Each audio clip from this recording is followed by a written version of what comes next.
What is going on, my broskiis? My name is Toadski, back again, here to bring you guys yet another One Piece Treasure Cruise video, and Treasure Map is almost upon us. April 16th is when it is going to be going live. Of course, it's going to be bringing up a brand new 5+ in Monet, and interestingly enough, with the 5-star plus of this character will now have a delay that goes through immunity, so that could be useful with conditional boosts, you know, providing a buff that way. Also, still getting 6 turns of Despair removal, 20% resistance against Slasher, Driven, and Cerebral units. And if you've got a full team of Slashers or Driven characters, you get 1.75 Chain Multiplicative that can't be removed. Honestly, not a bad support unit, especially because she does have a free-to-play Super Tandem, albeit you're probably not going to activate the Super Tandem that often, as it does require Don Quixote Pirate family members, which are not, you know, that represented that well in Treasure Cruise. Still a free-to-play Super Tandem, 1.5 times attack boost to Driven, Slasher, Cerebral, and also buff your Orb boost by 0.5. You know, as I said, not a character you're going to use that often, but hey, she's probably going to be boosted in upcoming content, so getting her ready to go is obviously important. And she's Driven and Slasher too, which is a pretty nice combo for her. So that's pretty much just the breakdown for Monet, but let's actually go through the teams that I have built so far for this treasure map. So the first team that we're going up against here is the, what do they call it, Rock and Scotch. So they are recommending you, if we go to the quest guide, they want you to actually use S-Bear, because S-Bear with his special ability will allow you to get around the attack down, and also using the ability of his special to generate super bomb slots, which enables you to then go through his barrier.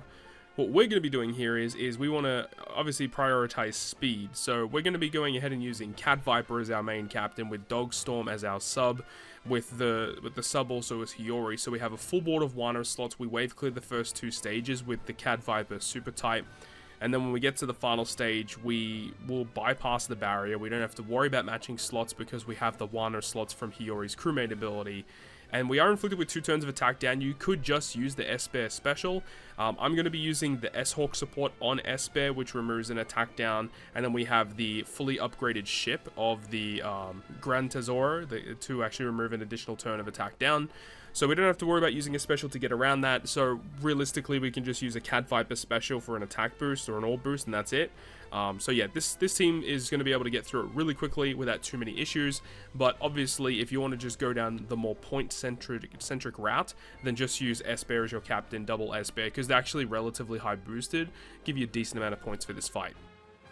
Moving on to our secondary fight versus Brownbeard, we're going to be using Kuzan, V1 Kuzan as our main captain, because with the way that he works in his captain effect, obviously this is at max level limit break. He has a lot of cooldown on himself. He's going to be good to go as soon as we start the quest. We can use his special to wave clear stage 1, a secondary Kuzan friend captain to wave clear stage 2, and then on stage 3, there's actually a decent amount of debuffs, and what they want you to do here is to use the Sober Mask as your captain, use his captain action to basically avoid the debuffs that are inflicted.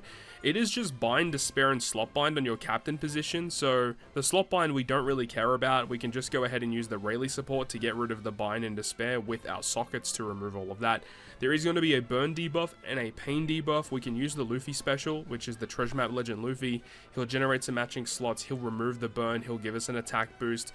We could also use some supports to generate like an orb boost, like I think, what's his name? I don't remember the exact name of it, but there's a quick support that was for One Piece Film Gold, or I can't remember which one it is. This one right here, Double Down. So this support's really good, attaches to any quick unit, and it gives you a 1.5 times quick orb boost and a minus 5% quick resistance at the start of the final battle. So yeah, we could definitely do that, so we don't have to worry about an orb boost. You could use a support to generate a color affinity boost as well, which I guess we probably could do just to save a little bit of time.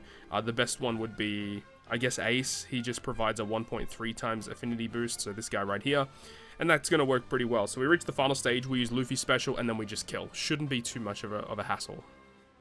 So the third Battle Rush boss is up against Trafalgar Law.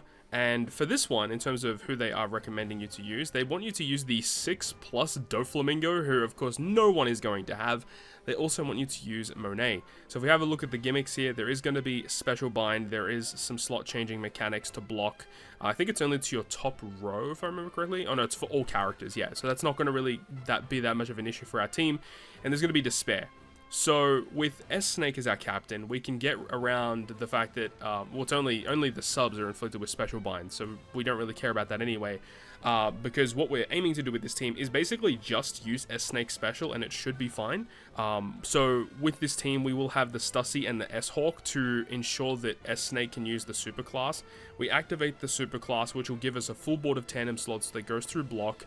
The Despair doesn't matter because S-Snake removes it with her captain ability, which is great. S-Snake special gives us a really good orb boost. We can chuck another support on here for an attack boost or a color affinity boost. So yeah, it shouldn't be that big of a problem. We're going to have wave clear with Zorajiro for stage 1, stage 2. So this is what I'm planning on doing for now.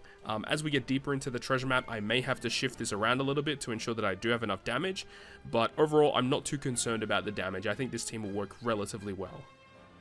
And then moving on to our final Battle Rush boss, we have Caesar Clown, who is again another strength boss. A lot of strength bosses in this one. So we're just going to use V1 Carrot for this one. This is actually a really easy boss. So you see quick sign in, so you probably want to run predominantly those types of units. So when you reach the final stage, there is going to be top row slots change to block. There's going to be a stun, there's going to be damage reduction, and there's going to be a barrier. So there are defensive effects, so V1 Carrot just ignores all of that. And then to get around the stun that's going to be occurring on our captains, we've got this Ashura, or Enmazora should I say, attached to Usopp. So when we reach the final stage, that support will trigger. And what it does is it will reduce our crew's HP by 20%. It does give him a Wano slot, but that's redundant. We don't care about that. Just the fact that it provides a health cut. Whenever you take damage when you're inflicted with a stun, it will remove the stun for you. So supports that remove your HP when you reach the final stage are going to be critical for allowing you to get around the stun. Of course, you could have a special in one of your crewmates that just reduces your crew's HP. That will also work, but doing it via a support does speed things up and make things a bit more efficient. In terms of wave clearing, we have Vista for the first 2 stages, very good at doing that. He is a powerhouse unit. He's an int unit, should I say, who will receive cooldown for this quest, and with double special launch he's going to be great. Just to make sure that we have some matching slots, Carrot does have the support of Brûlé on her, so that when we get to the final stage, the block slots are changed into matching, but also just to make sure that she has her special ready to go, the Brûlé support also gives her -2 turns of cooldown. Carrot also giving an orb boost, which is great. We have Hina on the team as well with the support of Ace, so Ace gives a 1.3 color affinity boost, and then Hina can give us an attack boost.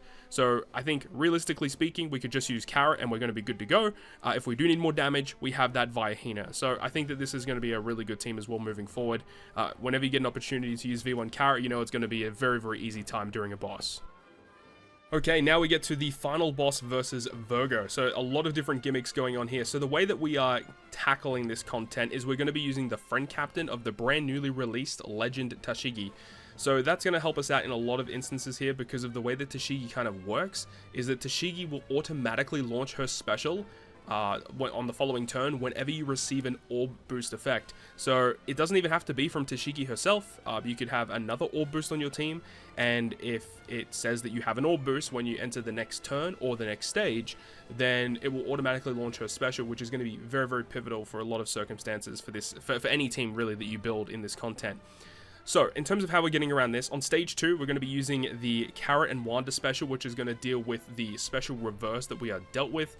It also gives us an orb boost, so that's going to help with the check, so Tashigi will automatically launch her special when we reach stage 3. We're going to use Monet special as well, which will deal with the despair that we're inflicted with on this content. And then we're also going to use Soberma's special ability and his captain action to avoid debuffs when we reach the last stage. When we reach the final stage, we're going to have the Tashigi automatically launch her special, which will deal with the special bind that we're inflicted with. We're going to have Jinbei. Now, Jinbei doesn't really do anything for this team, but what it does do is that it does enable Sobermask's special to automatically recharge. Remember, with his level limit break captain ability, if any Straw Hat uses their special while he is the captain, Sobermask gets a max special. So that means we can use Sobermask again to deal with badly matching slots that we're given. And it also gives us a very good attack boost, of course. And then we also can use this Hiyori special, and Hiyori is going to be great as well for just getting rid of the paralysis that we're inflicted with. So overall, I think this team should work relatively well. We're going to have an attack boost, we're going to have an orb boost, we're going to have everything ready to go, we're going to deal with all the gimmicks, and of course with the captain action, we're going to be dealing with the negative debuffs of the action silence on our captains, so Sobermask will be able to actually perform all of his actions. The friend captain Tashigi will not be able to perform her actions because of that, so you need to find ways to tackle that, and that's why the Tashigi, automatically launching her special is going to be pivotal, because finding another unit to remove that much special bind is going to be just a pain. So luckily Tashigi, with the way that she is designed, obviously she is designed exactly for this boss. So this is what I'll be using right now against this boss, and we'll see if there are any changes that need to happen. Of course, when the actual event goes live, we'll give you guys a full playthrough video, and I'll discuss if any changes need to be made. And finally, we are at the final boss, which is the Monet Intrusion battle. So with this one, we are once again using Tashigi as our friend captain, and something to note as well, if you do opt to use a very similar team to this, we want to be using Karina as our captain here, because if you use Nami as your captain, she's not going to receive the special cooldown when you reach the final battle. So it's very important that you set your captain to Karina. Now, with the way that this one works is that we're going to be using the Kobe special as soon as we reach stage 2. Kobe's really good because he's going to get rid of the bind and the special bind that we're inflicted with on that stage. Another thing is that Kobe provides an orb boost, which is going to provide the check for Tashigi to automatically launch her special on stage 3.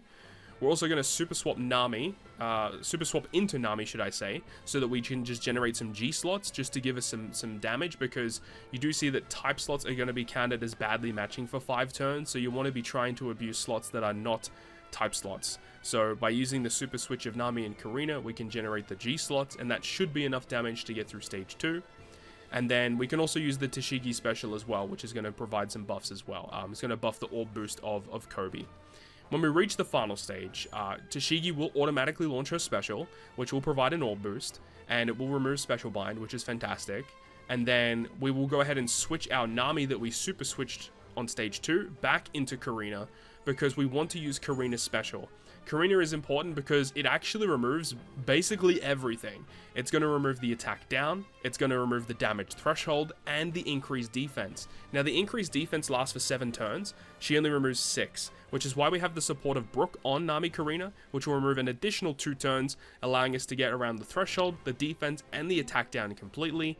And then we can use Bond Clay, which generates a full board of recovery slots, which is going to give us enough damage, obviously, because type slots are going to be badly matching. And then we do have the Monet on the team. She doesn't really do anything, but she's a relatively high point booster, so why not put her on the team if you have the space to do it? And that's what we're going to be doing against all of these TM bosses against Monet.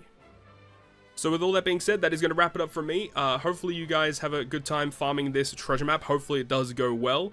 Hopefully you get some good drops. But that's going to wrap it up for me. Thank you very much for watching. Hopefully you enjoyed it. And if you did, make sure to go ahead and leave a like. And if you want to stay up to date with all the content I post, including more One Piece Treasure Cruise content, make sure to hit the subscribe button down below. On that, guys, I'll see you guys within the next video.